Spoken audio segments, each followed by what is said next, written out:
सुप्रभात बच्चों। पहले 5 जो वीडियो आपके पास भेजी गई थी उसमें हमने जो है उनमें 5 प्रसंगों को किया।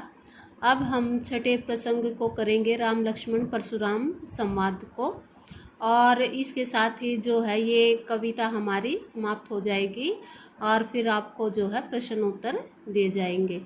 तो बच्चों इसको देखिए। कहेऊ लखन मुनि सीलू तुम्हारा।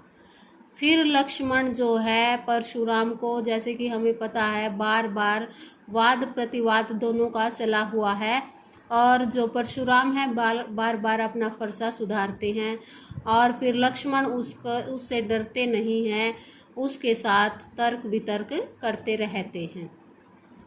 कहेहू लखन मुनि सीलू तुम्हारा। फिर लक्ष्मण कहता है परशुराम को, हे मुनि, सीलू शालीनता के बारे में, तुम्हारी शालीनता के बारे में कौन नहीं जानता। विदित होता है जानना, संसारा, सारा संसार जानता है। अर्थात जब परशुराम कहते हैं कि मेरे प्रताप के बारे में जो है, विश्वामित्र को कहते हैं मेरे प्रताप के बारे में लक्ष्मण को बताओ, तो फिर लक्ष्मण कहते हैं कि आपकी शालीनता के बारे में कौन नहीं जानता, सारा संसार जानता है। माता पिथि उरीन भैनिके। भैनिके होता अच्छी तरह से, उरीन होता है ऋण से मुक्त। माता पिता के ऋण से तो मुक्त तुम अच्छी तरह से हो गई हो। गुरु ऋणु रहा सोचू बड़ जी के। गुरु के ऋण की तुम चिंता करके जो है चिंता कर रहे हो, सोच कर रहे हो। सो जनु हमरे ही माथे काढ़ा। सो जनु इसमें भी उत्प्रेक्षा अलंकार है बच्चों हमारा। तो ऐसा लगता है कि वो हमारे ही माथे पर लिखा हुआ है। इसके माध्यम से लक्ष्मण जो है वो कहना चाहते हैं कि आप माता पिता के ऋण से जो 100 वर्षों तक नहीं चुकाया जा सकता, उससे तो तुम अच्छी तरह से मुक्त हो गए हो, और गुरु के ऋण की सोच के जो है तुम बड़ी चिंता किए हुए हो। तो कि गुरु का ऋण जो है हमें मारने से चूक जाएगा, ये ऐसा हमारे ही माथे पर लिखा हुआ है। तो वो व्यंग करते हैं परशुराम के ऊपर। दिन चली गए ब्याज बड़ बाडो। वो कहते हैं कि बहुत दिन चले गए हैं और इन सब का ब्याज बढ़ गया है, कि आपने जो है परशुराम को कहते हैं आपने बहुत ज़्यादा देर कर दी, अब तो ज़्यादा ब्याज इस पर बढ़ गया है। अब आनिए व्यवहारिया बोली। व्यवहारिया बोली होता है हिसाब किताब लगाने वाले को, आनिए जो है बुला लो। अब तुम हिसाब किताब लगाने वाले को बुला लो। तुरंत देव मैं थैली खोली। तुरंत ही मैं थैली खोलकर उसका हिसाब कर दूंगा। लक्ष्मण जो है बिल्कुल भी परशुराम से डरते नहीं हैं और वो जो है उसको टका सा जवाब देते रहते हैं। सुनी कटु वचन कुठार सुधारा। फिर ये कठोर वचनों को सुनकर कुठार कुल्हाड़ी उसने धारण कर ली। किसने? परशुराम ने। हाय हाय सब सभा पुकारा। सारी सभा में हाहाकार मच गई कि अब तो ये जो है लक्ष्मण का वध अवश्य ही करेगा। भृगु बर परसु देखा बहु मोही।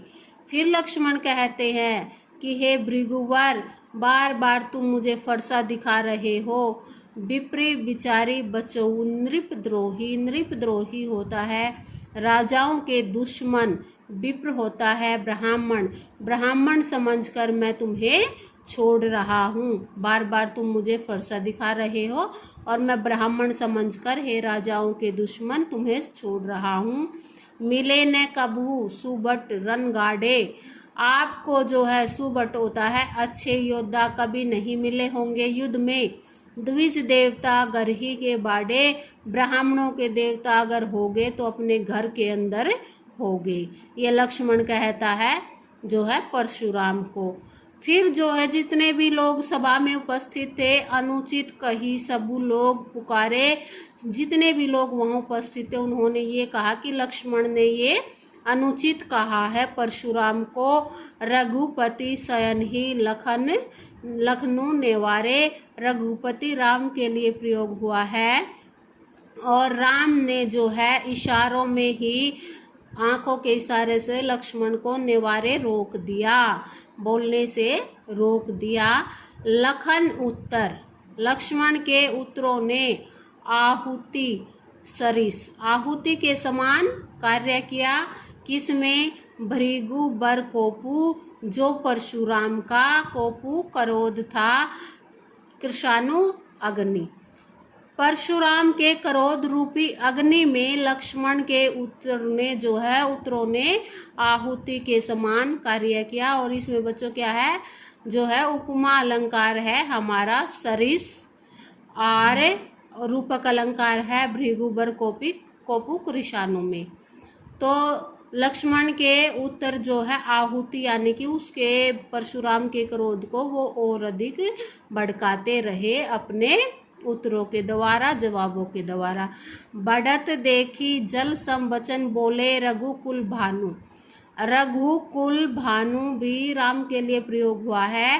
राम ने जब यह देखा कि विवाद बढ़ गया है, जल के समान शीतल वर्षा करने वाले जो है शीतल वचनों से वो बीच में बोल पड़े, अर्थात वो विवाद को समाप्त करना चाहते थे राम।